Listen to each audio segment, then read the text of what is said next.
Alright, so in this video we are going to look at multiple linear regression. We are going to try to build a prediction model based on a regression method, and we're trying to predict US population size using time series data. This is very similar to the previous video. In the previous video we applied simple linear regression in order to predict US population size.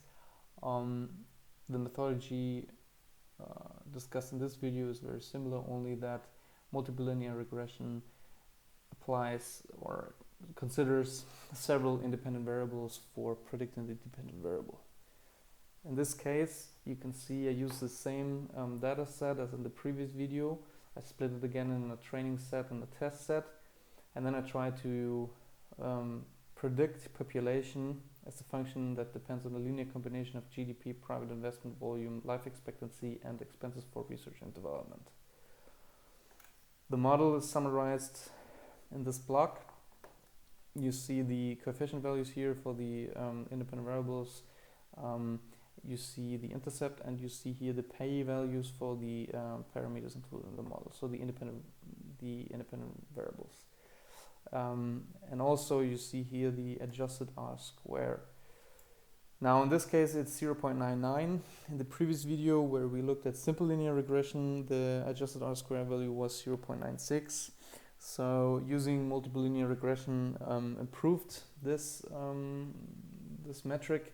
However, if I look at the list of independent variables considered in the model, I find that the p-value is above 5% in one case, which is the case for private investment.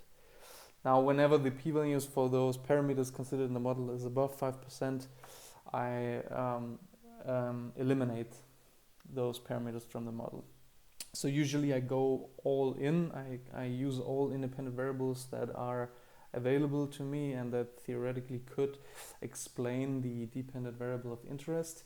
And then I go through several iterations through this list of p-values for the independent variables considered, and eliminate all those independent variables that have a p-value above 5%. If you want to be more liberal, you can also try to use 10% or whatever you deem reasonable. In my case, I try to make a very hard model, and therefore always consider 5% as the limit.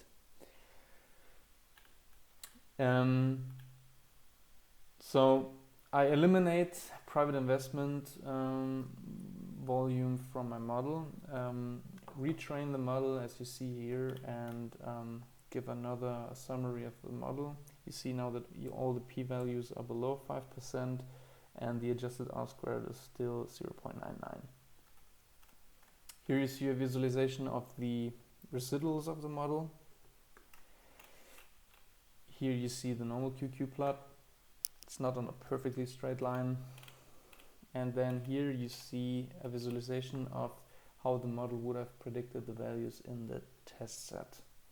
So this is a visualization of the model performance right here, using the multiple linear regression model and methodology. In the next video, I would like to look at polynomial regression.